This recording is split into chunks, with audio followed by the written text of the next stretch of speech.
Assalamualaikum warahmatullahi wabarakatuh. Pada kesempatan kali ini saya akan membahas ya atau membedah uh, atau saya ingin membahas analisis SWOT ya. Ini jadi pedomannya saya ambil dari buku analisis SWOT dari Freddy Rangkuti gitu ya.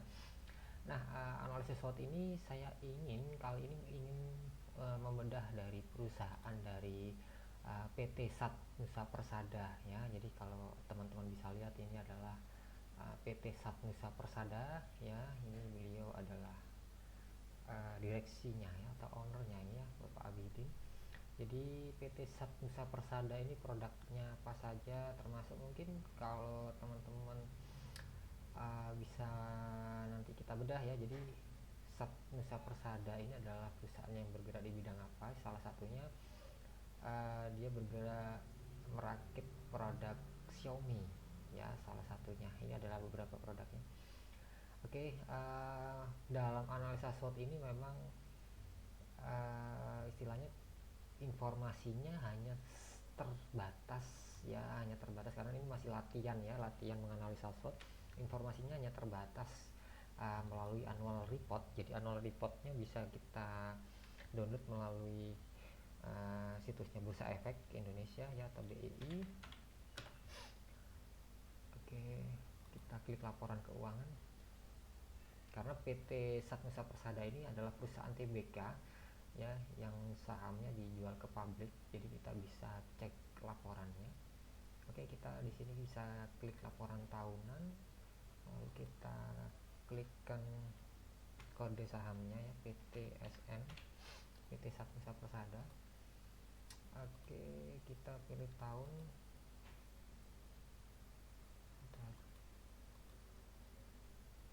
Tahun 2020 belum publish ya, harusnya tahun mungkin akhir Februari atau biasanya bulan Februari sudah mulai publish yang 2020, tapi sampai saat ini belum ada, jadi saya pakai yang 2019. Kita klik saja, kita ke bawahkan. Oke, ini adalah PTSN Annual Report tahun 2019. Kita klik, isinya apa saja.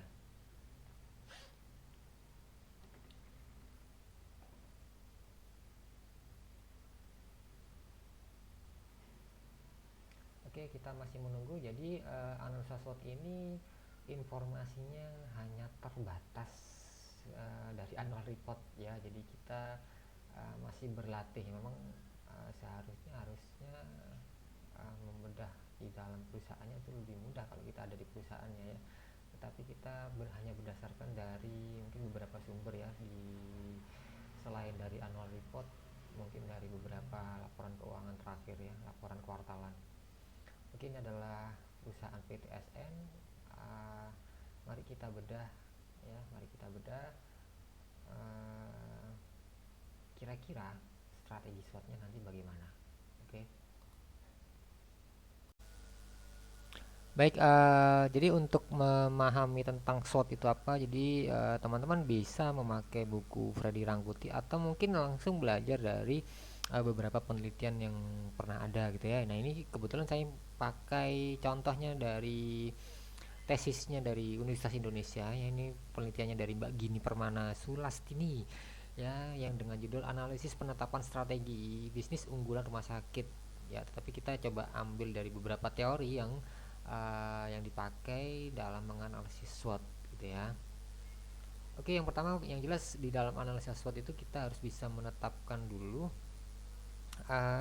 variabel IFAS dan EFAS-nya gitu ya. IFAS dan EFAS-nya kita coba lihat di kerangka penelitiannya. Oke, ini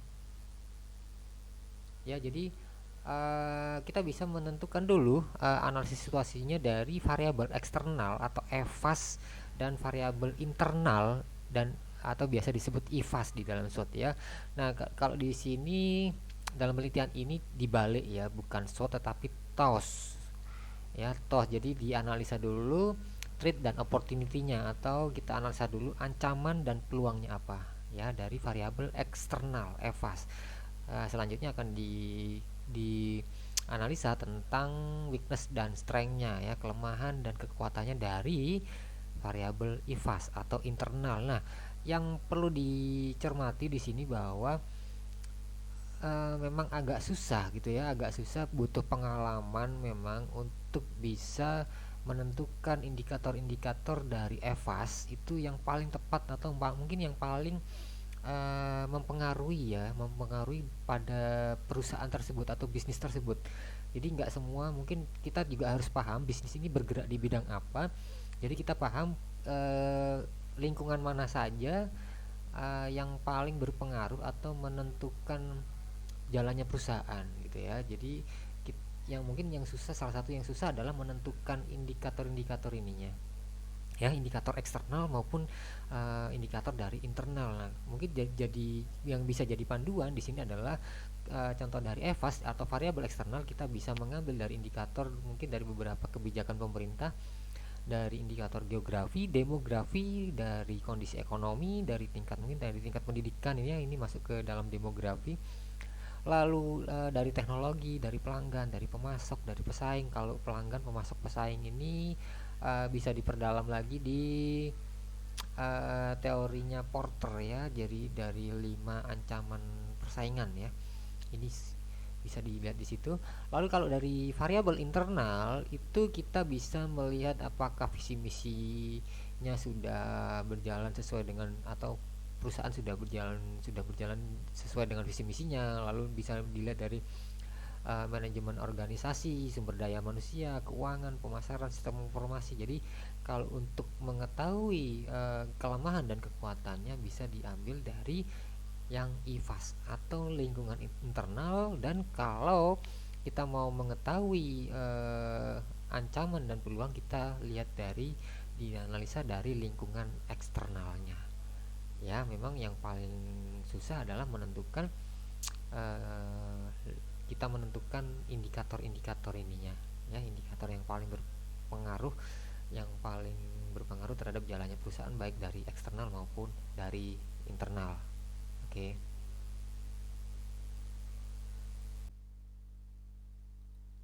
Baik, jadi setelah kita mengetahui kira-kira indikator apa aja dari EVAS dan IFAS ya, baru kita mulai bedah ya, kira-kira yang jadi peluang dari perusahaan ini apa, yang jadi ancaman apa, yang jadi kekuatan apa, dan yang jadi kelemahan apa. Nah, ini kebetulan saya sudah bedah ya, berdasarkan yang menurut saya paling berpengaruh ya terhadap perusahaan ini apa aja indikatornya. Nah, disinilah mungkin jadi saya yakin nanti masing-masing manajer punya penilaian sendiri-sendiri terhadap indikator mana saja yang dianggap paling berpengaruh terhadap jalannya perusahaan. Nah, kita buatkan dulu kolomnya seperti ini, di mana di sini adalah kolom indikator dan di sini ada bobot rating, di mana skor ya, skor ini adalah perkalian antara bobot dan rating ya. Kalian bisa menambahkan mungkin tentang komentar apa saja yang mungkin dibutuhkan gitu ya. Nah, sekarang saya akan jelaskan tentang bobot, di mana bobot ini ya, kalau di bukunya Freddy Rangkuti menyatakan bahwa bobot itu ditentukan berdasarkan tingkat kepentingan atau urgensinya ya, tingkat kepentingan atau urgensinya, di mana penanganan dengan skala 1 sampai 5 gitu ya, dimana 1 tidak penting, 5 sangat penting. Nah, selanjutnya langkah kedua adalah menjumlahkan bobot kekuatan dan bobot kelemahan, kemudian dihitung bobot relatif untuk masing-masing indikator yang terdapat pada kekuatan dan kelemahan, sehingga total nilai bobot tersebut menjadi 1 atau 100. Baik, sebenarnya gini, bobot itu kalau dijumlahkan, jadi seandainya ini saya sedang membahas EVAS ya, jadi kalau dijumlahkan nilainya harus 1 atau menjadi 100% ya, atau 1 ya. Jadi kita bisa langsung buatkan di sini, di mana nanti berarti nilai 1 itu, kalau kita nilai di sini itu nilai yang paling tinggi berarti. Jadi 1 ini dibagi berapa jadi indikator gitu ya.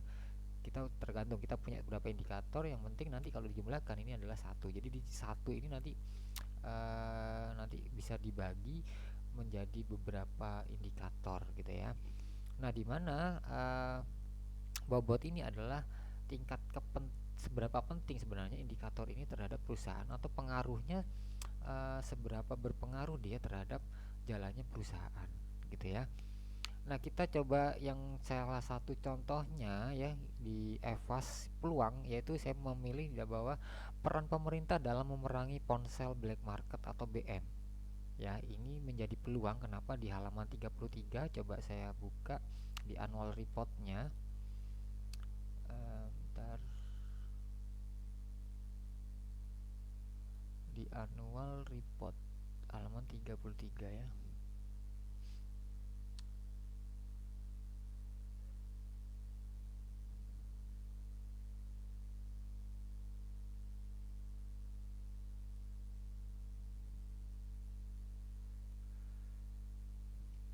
Oke, ini adalah halaman 33 di annual report yang saya bedah. Jadi di sini dinyatakan bahwa tahun 2019 merupakan tahun yang sulit bagi sektor elektronik di Indonesia, khususnya pada sektor smartphone. Hal tersebut ditandai dengan maraknya penjualan smartphone black market atau BM, ya ini pasar gelap di Indonesia, serta persaingan yang sangat kompetitif antar sesama brand smartphone. Menurut perhitungan Asosiasi Ponsel Seluruh Indonesia atau APSI, jumlah smartphone ilegal yang beredar di Indonesia sekitar 20% dari total smartphone, yang mencapai angka 40 juta unit. Jadi ini adalah yang paling menjadi ancaman ya dari lingkungan eksternal bagi PTSN, bahwa banyak sekali peredaran uh, smartphone BM atau black market ini di tahun 2019 ya. Kenapa kok saya jadikan menjadi peluang di sini? Karena ternyata di tahun 2020 akhir ya, sekitar bulan-bulan Desember kemarin, ternyata pemerintah serius memblokir semua smartphone black market ya. Smartphone ilegal itu tidak bisa dibuat komunikasi saat ini ya. Itu bentuk peran pemerintah saat ini untuk memerangi ponsel black market yang kemarin tahun 2019 menjadi ancaman, saat ini ternyata bisa menjadi peluang penting ya, menjadi peluang yang menurut saya di sini bobotnya adalah sangat berpengaruh terhadap industri smartphone ya. Makanya saya kasih 0,2 dengan rating, dimana rating ya, kalau kita baca ya di buku ini, bahwa uh, rating adalah analisis kita terhadap kemungkinan yang akan terjadi dalam jangka pendek, misalnya 1 tahun ke depan. Jadi nilai rating untuk variabel kekuatan diberi nilai 1 sampai 4 ya. Jadi diberi nilai 1 kalau kemungkinan indikator tersebut kinerjanya semakin menurun dibandingkan pesaing utama. Lalu diberi nilai 2 kalau indikator itu kinerjanya sama dengan pesaing utama, sedangkan diberi nilai 3 sampai 4 kalau indikator tersebut lebih baik dibandingkan pesaing utama. Ini jika menilai tentang kekuatan dan kekuatannya gitu ya.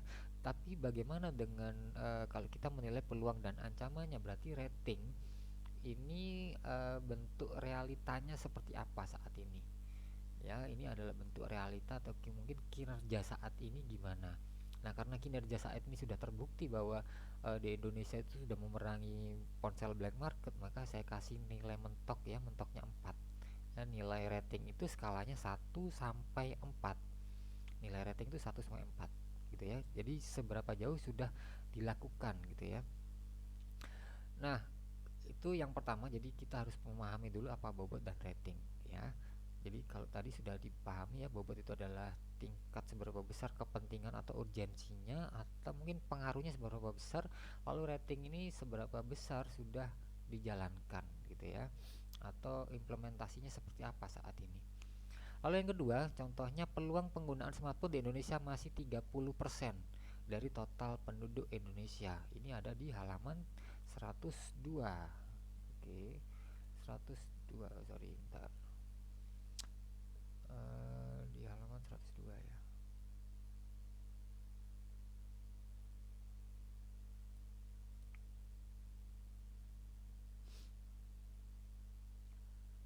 Oke, ini ya.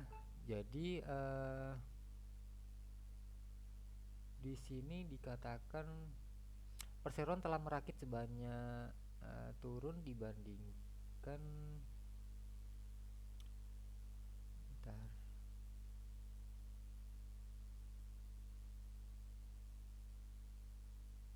Oke, ini ya. Jadi penetrasi pengguna ponsel pintar di Indonesia mencapai 31,1% dari jumlah penduduk di Indonesia. Hal tersebut menunjukkan bahwa Indonesia masih memiliki potensi market yang sangat besar sehingga penjualan smartphone di Indonesia masih sangat menjanjikan. Jadi penetrasi pasarnya masih 31% ya dari total penduduk Indonesia, berarti masih ada sekitar 70% ya market share yang perlu digarap oleh para perusahaan smartphone. Jadi makanya ini menjadi peluang ya bagi perusahaan-perusahaan semacam smart home atau smartphone ya. Jadi seperti contohnya perusahaan yang lagi saya bedah ini ya, perusahaan PTSN. Jadi di sini tingkat urgensinya karena ini menyangkut potensi pasarnya ke depan ya. Ini kalau kita melihat kembali flashback menjadi lingkungan, yaitu ini adalah lingkungan demografi di mana pasar kita saat ini bagaimana posisinya gitu ya. Nah, di sini bobotnya karena menurut saya ini adalah urgensinya ya penting ya, menurut saya adalah saya kasih nilai 0,15 dengan rating yang saat ini mungkin implementasinya juga di PTSN kurang begitu ini ya, kurang begitu kuat untuk menembus pasar karena memang pesaingnya banyak sekali untuk pemain smartphone. Jadi saya kasih nilai 2. Jadi ini dikali akan jadi skor dan begitu seterusnya. Ya, bisa dilihat di sini contoh ancamannya. Nah, ancamannya di sini adalah, bentar saya selesaikan dulu membaca. Jadi peluang yang ketiga adalah kebutuhan produk-produk smartphone yang terus meningkat akibat pandemi. Mungkin pandemi ini bisa kita abaikan ya karena memang ini pasti di luar prediksi semua perusahaan ya terjadinya akibat pandemi itu. Lalu yang keempat adalah lokasi pabrik yang strategis ya. Lokasi pabrik strategis yaitu posisi perusahaan ada di Batam, di mana itu keluar masuknya barang di situ yang dari mungkin dari Asia itu menjadi. Nah, ini adalah lokasi menurut saya lokasi pabrik strategis ya berada di Batam perusahaan ini, di mana Batam itu adalah tempat keluar masuknya barang atau ekspor impor di situ ya. Lalu secara hukum dan legalitas yang tertuang di halaman 162 memang perusahaan ini tidak pernah terlibat masalah hukum dan secara legalitas izin-izinnya terpenuhi, bahkan mungkin dari beberapa penghargaan ya terkait tentang AMDAL atau pencemaran lingkungan yang sudah sangat teratasi oleh perusahaan ini. Dan menurut saya perusahaan ini memiliki GJG yang bagus atau tata kelola perusahaan yang bagus. Kenapa saya jadikan peluang? Karena banyak kasus di beberapa perusahaan yang terkait yang tersandung masalah hukum, bahkan perusahaannya sampai ditutup operasinya ya. Jadi perusahaan ini sangat sangat menghindari masalah hukum dan legalitas ya. Kenapa di sini saya jadikan peluang ya. Tidak ada masalah di sini. Lalu di ancaman saya contohkan di sini ancaman dari band AS terhadap produk Xiaomi. Ini berita Januari 2021 yang sudah mulai beredar dan ini menurut saya masih rumor, entah ini masih dilanjutkan atau tidak. Kenapa ini menjadi ancaman? Karena Xiaomi salah satu kontributor terbesar di saat ini di PT PTSN gitu ya, di PT Satnusa Persada. Contoh beritanya seperti ini. Oke. Contohnya Departemen Pertahanan Amerika Serikat blacklist Xiaomi. Lalu di sini Xiaomi sudah siapkan plan B jika di blacklist AS. Kenapa sih ya? Lalu ini ada Trump sudah blacklist Huawei, bagaimana nasib Xiaomi? Kenapa Xiaomi menjadi perhatian saat ini? Karena memang Xiaomi saat ini menjadi ini ya, jadi menjadi istilahnya pemain baru, tetapi dia bisa masuk dengan market share yang besar gitu ya. Apa hubungannya dengan perusahaan PTSN ya, dimana PTSN itu saat ini itu salah satu produknya ini ya. Jadi rincian pelanggan dengan nilai pendapatan itu melebihi 10% dari total pendapatan itu per segmen. Ini adalah laporan. Ini adalah laporan keuangan yang terakhir yang per 30 September 2020, kuartal 3, di mana kontributor PT Xiaomi terhadap PTSN ini, PT Sat Nusa Persada ini lumayan besar gitu ya. Jadi melebihi 10%. Jadi rincian pelanggan-pelanggannya ya. Jadi komposisinya lumayan besar. Jadi jika Xiaomi-nya sendiri mendapatkan di ban sama Amerika, ini bisa menjadi ancaman serius ya. Contohnya di Huawei, Huawei juga menjadi tahun 2018 2019 ya, PTSN juga bekerja sama dengan Huawei dan Huawei kena ban oleh Amerika, dan ternyata saat ini penjualannya sangat turun drastis gitu ya. Karena di Huawei tidak dapat menggunakan Android dan Google ya. Android dan Google produknya Amerika. Ya, semoga tidak terjadi dengan Xiaomi, dan ini meskipun masih rumor bisa menjadi ancaman ya. Kenapa saya menjadikan ancaman dari band AS terhadap produk Xiaomi ini menjadi ancaman serius menurut saya. Lalu contohnya ancaman lagi yaitu perubahan bisnis model dari pelanggan yang saat ini bersifat konsinyasi ya. Ini di halaman 40. Oke, saya coba bukakan di halaman 40 ya.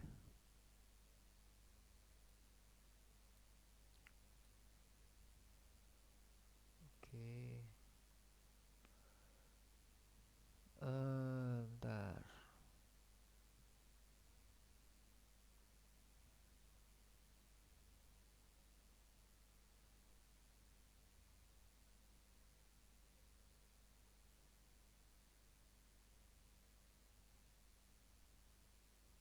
Ini ya. Jadi perseroan mengantisipasi adanya penurunan pada penjualan di atas 30% ini dikarenakan adanya perubahan bisnis model dari salah satu pelanggan perseroan dari sebelumnya industri menjadi konsinyasi, sehingga menyebabkan nilai penjualan menurun signifikan.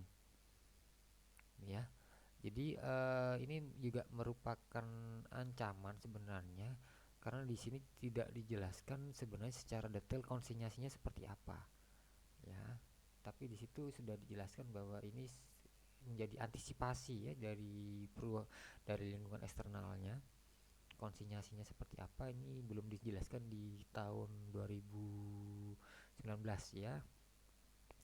Lalu di sini dikatakan juga persaingan bisnis di tingkat global.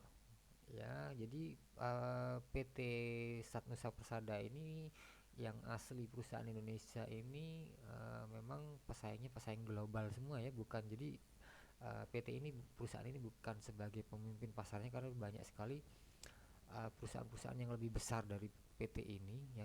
Saya contohkan 161. Jadi kita harus bedah sebenarnya ya, bedah dari informasi-informasi yang kita dapat gitu ya, bisa dari annual report ataupun mungkin dari sumber-sumber yang lain. Jadi seperti itu. Jadi untuk mendapatkan informasi selengkap mungkin. Nah ini ya contohnya. hmm, ini beberapa pesaing perseroan memiliki sumber daya yang lebih besar ya, dan memiliki jaringan operasi internasional yang lebih terdiversifikasi daripada perseroan atau perusahaan ini ya. Jadi pesaing perseroan meliputi perusahaan independen berskala besar seperti Kalestika, lalu ada Flextronics International, ada Honhai. Ini banyak sekali ya, ini perusahaan-perusahaan besar ya, ber yang sama gitu ya, yang bergerak di industri yang sama ya. Ini perusahaan-perusahaan global yang menjadi pesaing dari perusahaan ini. Jadi menurut saya ini menjadi ancaman karena memang posisi dari perusahaan ini masih jauh dari perusahaan-perusahaan pesaing yang dari global ya. Lalu dari ancaman juga ada perkembangan teknologi yang begitu cepat ya, karena perusahaan ini bergerak di bidang teknologi. Jadi karena kita ketahui bahwa teknologi itu pergerakannya cepat, ini bagi perusahaan yang bergerak di bidang teknologi itu memang perkembangan teknologi bisa menjadi ancaman kalau kita tidak bisa mengimbangi perkembangan teknologi itu sendiri ya. Lalu ancaman berikutnya ada bahan baku sebagian besar masih impor sehingga sangat tergantung terhadap nilai tukar rupiah ya. Ini saya jadikan menjadi ancaman gitu ya. Jadi itu adalah analisa tentang lingkungan EVAS atau lingkungan eksternal.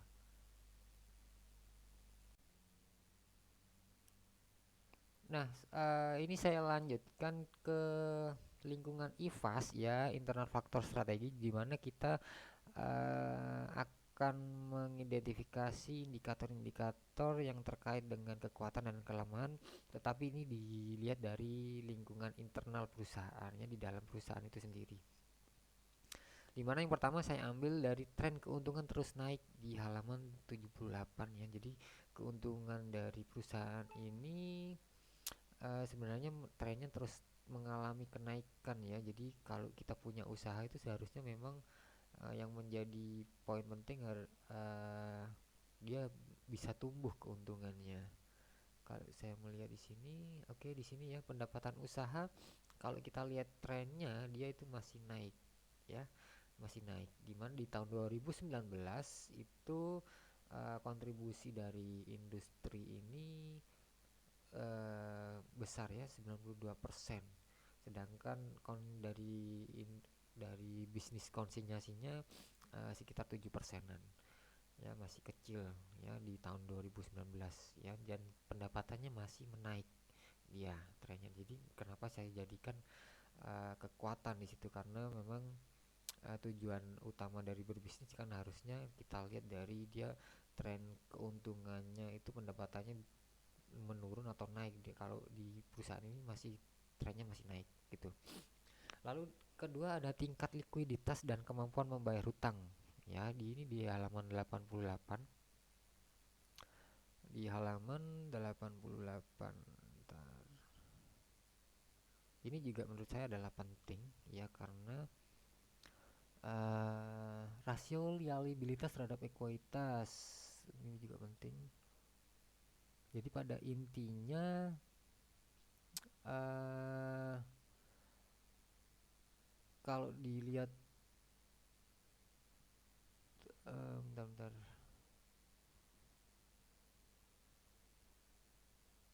kemampuan membayar hutang ya. Jadi mau diukur menggunakan rasio liabilitas berbanding total liabilitas. Ya, jadi ini rasio liabilitas terhadap ekuitas perseroan mengalami perubahan dari 312% menjadi 128% di 2019. Ya, kalau kita melihat DER-nya atau debt equity ratio-nya, kalau yang terbaru itu saat ini sudah mencapai turun lagi menjadi 80%. Jadi sudah di atas sorry, di bawah 100%. Jadi tingkat utangnya ya. Jadi kemampuan membayar hutangnya juga bagus di perusahaan ini. Jadi masih aman gitu ya. Jadi istilahnya lebih besar asetnya daripada utang, atau lebih besar uh, non hutangnya berarti ya. Hutangnya masih tidak begitu besar ya, masih di bawah 100%. Lalu dari kekuatan ini kalau dibedah ya nanti bisa dipelajari lagi. Jadi produksi mengimbangi teknologi manufaktur. Jadi produksi di perusahaan ini sudah memakai teknologi manufaktur yang canggih ya. Memang di sini dibutuhkan modal yang besar, karena di sini sebenarnya harusnya padat modal ya, menggunakan banyak teknologi, di mana di situ penggunaan teknologi dibutuhkan modal besar. Tetapi di perusahaan ini sudah mulai banyak menggunakan teknologi dalam memproduksi produknya. Lalu di sini juga dijelaskan dari visi misi sudah berjalan sesuai rencana ya di halaman 105. Lalu kecelakaan kerja mulai menurun, ini sudah ada. Lalu tidak ada permasalahan dengan pengaduan konsumen, ini sudah ada di annual reportnya.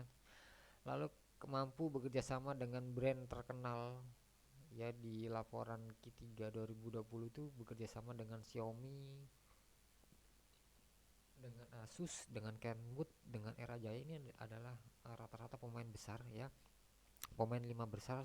Contohnya Asus itu di kelas laptop ya itu masuk ke urutan keempat dunia.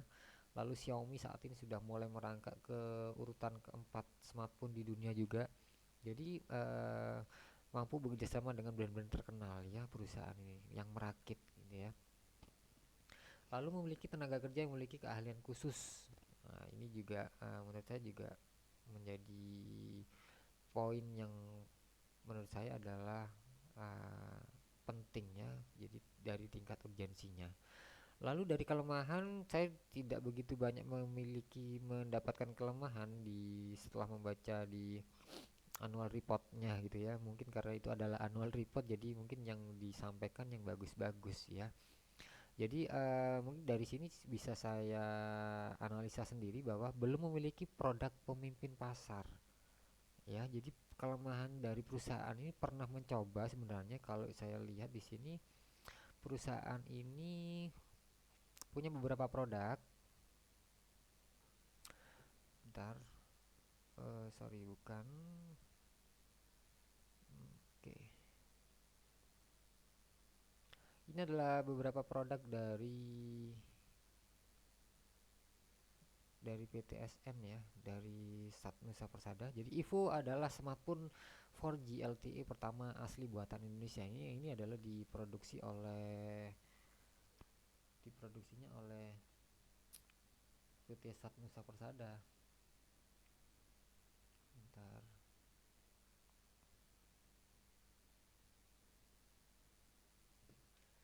Jadi menurut saya di sini Evo ini kurang begitu ini ya, tidak terkenal ya. Jadi memang di situ adalah menurut saya adalah kelemahan produk-produk yang diproduksi oleh perusahaan ini tetapi tidak kurang bisa masuk ke pasar smartphone menurut saya ya. Jadi menurut saya adalah kelemahan ya, jadi belum memiliki produk pemimpin pasar khususnya di smartphone atau mungkin di beberapa produk smart home. Lalu padat kerja, rawan pemogokan karyawan dan demo. Ya, jadi di sini karena banyak perakitan atau butuh eh, mungkin masih separuh ya yang menggunakan teknologi dan separuhnya masih menggunakan banyak karyawan. Jadi padat kerja itu resikonya salah satunya adalah rawan pemogokan karyawan, demo dan lain-lain. Ya, di mana perusahaan ini memang saat ini eh, banyak sekali tenaga kerjanya baik itu yang kontrak maupun non kontrak. Jadi gitu. Lalu strategi pemasaran globalnya masih kurang, ya masih kurang, dan apalagi pemasaran produk-produk B2C ya, bisnis to consumer itu masih kurang juga menurut saya ya. Jadi kalau di skor itu skornya adalah 0,73. Jadi ini adalah hasil analisa baik dari IFAS dan dari EVAS. Jadi kita bisa mengidentifikasi indikator-indikator ini baik dari beberapa sumber gitu ya, bisa dari beberapa sumber. Jadi seperti itu. Oke, saya lanjutkan. Jadi setelah kita mengetahui skornya baik dari EVAS dan IFAS ya, di mana EVAS ini skornya adalah 0,8 ya, kebetulan ini adalah positif ya, bukan minus, dan juga IFAS-nya ketemu nilainya 0,73 atau juga positif bukan minus. Jadi semuanya positif ya. Jadi kita masukkan dari nilai skor ini, total skor ini 0,8 dan 0,73 ke dalam diagram SWOT-nya gitu ya. Oke, saya coba. Jadi nantinya di diagram SWOT itu di mana yang garis vertikal ini ya, garis vertikal itu adalah penilaian dari EVAS ya, dari EVAS yaitu dari eksternal ya. Jadi yang di atas adalah peluang, yang di bawah adalah O-nya atau ancaman. Sedangkan di sisi horizontal ya, yang garis horizontal ini adalah IFAS ya, IFAS-nya. Jadi ada di sini ada kekuatan internal dan di sebelah sini adalah kelemahan dari internal, di mana nanti kita akan mengetahui posisi kita nanti perusahaan ini ada di kuadran 1, 2, 3 atau 4. Oke. Nah, kita kembali lagi tadi kita masukkan ya. Jadi nilainya di sini adalah maksimal 4 karena ratingnya kita tadi pakai 4 maksimal ya. Jadi ini 0, 1, 2, 3, 4. Yang ke bawah juga minus ya. Ini adalah bagian minus ya. Minus 1 sampai minus 4. Yang di sisi kiri ini adalah minus 1 sampai 4. Yang di sisi kanan adalah minus 1 1 sampai 4 ya. Nah, karena tadi penilaian dari IFAS itu adalah 0,8 ya. EFAS itu adalah 0,8 dan nilainya positif bukan minus, berarti posisinya ada di kurang lebih di sini ya. EFAS. Jadi ini adalah garis EFAS. Dan IFAS tadi ketemu 0,73 dan ini adalah nilai positif, berarti positif di sebelah kanan. Jadi kurang dari 1 ya. Berarti ada di kurang lebih di sini ya. Kalau kita tarik garis, maka kita akan ketemu bahwa perusahaan ini atau perusahaan PT Sat Nusa Persada itu ada di kuadran 1 posisinya, karena di sini plus dan di sini plus ya, tidak ada yang minus. Berarti ada di kuadran 1. Kalau kita kembalikan berarti di kuadran 1 seharusnya PT Sat Nusa Persada itu yaitu mendukung strategi agresif ya, mendukung strategi agresif. Nah, salah satu strategi agresif yaitu melakukan ekspansi, yaitu perusahaan ini bisa membuka cabang gitu ya, bisa membuka cabang. Kita bisa cek ya, kita bisa cek di beberapa laporan keuangan atau mungkin dari berita, boleh dari berita-berita terbaru tentang sebuah perusahaan. Kalau saya cek dari nah ini dari Pubek ya, atau Public Expose yang paling baru, yang terakhir dari PT Sat Nusa Persada, ini tanggal 4 Desember 2020. Jadi ini Pubek yang kemarin diadakan ya, di paling akhir ya, terakhir. Jadi di sini menyimpulkan bahwa dari Pubek ini, Public Expose ini, beberapa yang mungkin bisa menjadi acuan ya, bahwa apa sebenarnya yang akan dikerjakan di tahun ke depan dari PT Sat Nusa Persada. Ini adalah contoh, bentar.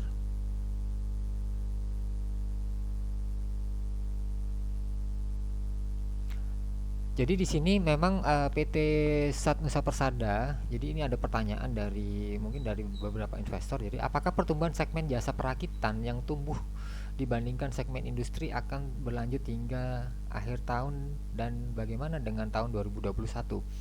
Jadi jawaban dari perusahaan adalah pertumbuhan segmen jasa perakitan akan terus bertumbuh dibandingkan dengan segmen industri, dan hal tersebut akan berlanjut hingga 2021.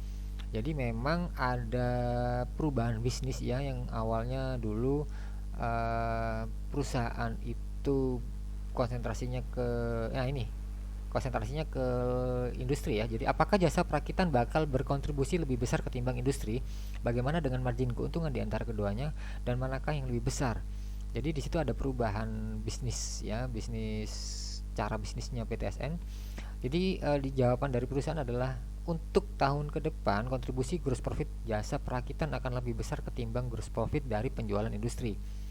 Margin untuk jasa perakitan lebih tinggi dibandingkan dengan margin penjualan industri. Untuk margin gross profit secara keseluruhan di tahun 2019 sekitar 5%, sedangkan untuk tahun 2020 gross profit margin mencapai 11%. Jadi intinya ternyata lebih menguntungkan mereka berbisnis konsinyasi ya. Jadi mencari partner. Nah, ini contohnya adalah apakah ada penambahan pelanggan baru di segmen jasa perakitan, mungkin vendor ponsel baru atau perusahaan mempertahankan pelanggan existing selama ini untuk tahun depan.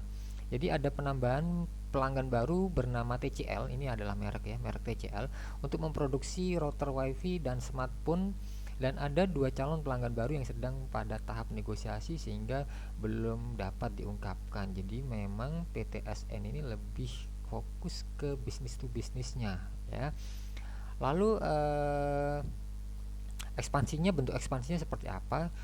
ini ada pertanyaan lagi, berapakah serapan CAPEX ya, capital expenditure hingga saat ini digunakan untuk apa saja dan berapa totalnya ya. CAPEX untuk tahun 2020 di bawah 15 US dollar, 15 juta US dollar, mayoritas digunakan untuk pengembangan 15 pabrik, pembangunan pabrik 15 untuk area produksi dan warehouse. Jadi pada intinya memang bentuk ekspansinya perusahaan ini adalah membangun pabrik untuk menyiapkan beberapa kerjasama dengan beberapa vendor atau perusahaan untuk perakitan jasa ya. Jadi memang PTSN ini di tahun 2021 ya ini dia akan melakukan sebuah ekspansi ya. Jadi untuk melebarkan sayapnya dengan cara menambah bentuk-bentuk kerjasama gitu ya. Lalu apakah ada rencana ekspansi pada tahun 2000 tahun ini atau 2001 mendatang?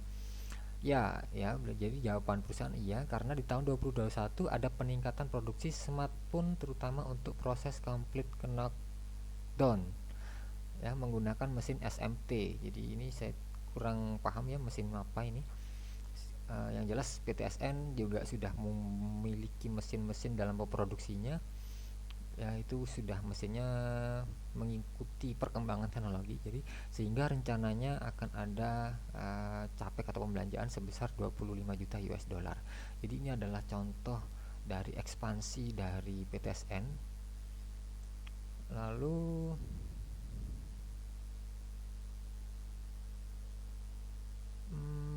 ya memang dananya nanti untuk ekspansi untuk pengembangan pabriknya, pembangunan pabrik baru, mereka rencana bukan hanya dari kas internalnya ya, tetapi dari dari pinjaman bank gitu ya, dari pinjaman bank. Nah, kenapa mereka masih mampu meminjam bank? Jadi kalau kita kembalikan di sini bahwa di dalam agresi-agresif itu harusnya dia bisa memanfaatkan, karena posisinya ada di sini ya. Jadi harus bisa memanfaatkan peluang yang ada di sini, peluang yang ada dengan menggunakan kekuatan internalnya, karena posisinya di sini ya. Jadi perusahaan PTSN ini harus bisa saya ulangi, memanfaatkan peluangnya ya atau opportunity-nya dengan memanfaatkan kekuatannya.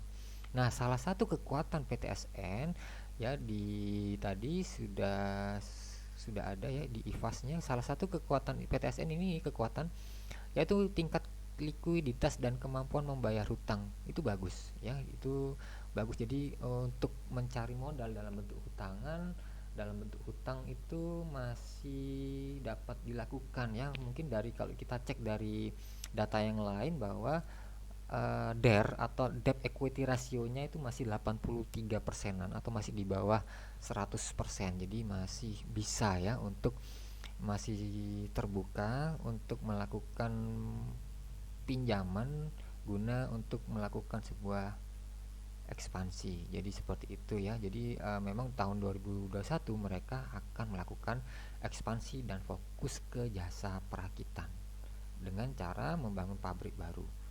Jadi seperti itu ya. Nah, itu adalah strategi dari PT Nusa Persada gitu ya. Lalu bagaimana kalau kita cek coba dari beberapa berita ya, coba kita googling dari PT Nusa Persada 2021. Oke, kita coba masuk ke sini mungkin yang terbaru ya. Jadi dari Investor Daily ya, ini adalah perusahaannya. Di sini ada berita 2021 Nusa Persada diproyeksikan kenaikan sales hingga 10% gitu ya. Jadi Direktur Keuangan Nusa Persada Kustina menjelaskan kenaikan sales tersebut seiring dengan meningkatnya permintaan produk elektronik seperti smartphone, smart home hingga networking. Lalu dengan demikian pada 2021 mendatang Barcelona menyiapkan rencana ekspansi gitu ya. Jadi mereka memang berencana untuk ekspansi di 2021 ini dengan melakukan penambahan mesin perakitan baru yang bernilai investasi 25 juta US dollar. Sumber dana yang digunakan untuk ekspansi berasal dari kas internal dan pinjaman bank. Lalu penambahan pabrik sejalan dengan dua pelanggan potensial baru saat ini masih tahap negosiasi katanya. Jadi gitu. Jadi intinya PTSN ini berencana memang untuk ekspansi gitu ya. Jadi menambah beberapa pabrik dan menambah eh, calon pelanggan baru gitu ya. Lalu dari sini, sedangkan dari sisi pelanggan Asus global, jadi PTSN itu adalah bekerja sama dengan Asus ya. Jadi masih menjadi kontributor utama pendapatan perseroan dengan menyumbang sebanyak 21,43 juta US dollar. Diikuti Asus Tech Computer dan juga beban pokok pendapatan tercatat sebesar sekian gitu ya. Oke, jadi intinya sebenarnya sih PTSN ini sebenarnya pengen atau akan melakukan ekspansi ke depannya. Jadi itu adalah salah satu contoh dari analisa SWOT yang secara sederhana ya, dimana teman-teman bisa menggali banyak informasi ya, banyak informasi baik itu dari annual report ataupun dari eh, laporan keuangan terbaru ya, atau mungkin dari beberapa berita yang muncul gitu ya. Nah, tetapi jika memungkinkan, kita juga bisa melakukan semacam kuesioner untuk mengetahui bagaimana persepsi produk ya, persepsi produk ini terhadap konsumen. Jadi kita bisa menggali data lebih dalam lagi melalui kuesioner. Jadi seperti itu. Jadi ya semoga penjelasan sederhana tentang SWOT ini bisa menambah sedikit ya, menambah sedikit wawasan terhadap bagaimana cara menganalisa SWOT secara sederhana. Oke, kalau gitu terima kasih. Wassalamualaikum warahmatullahi wabarakatuh.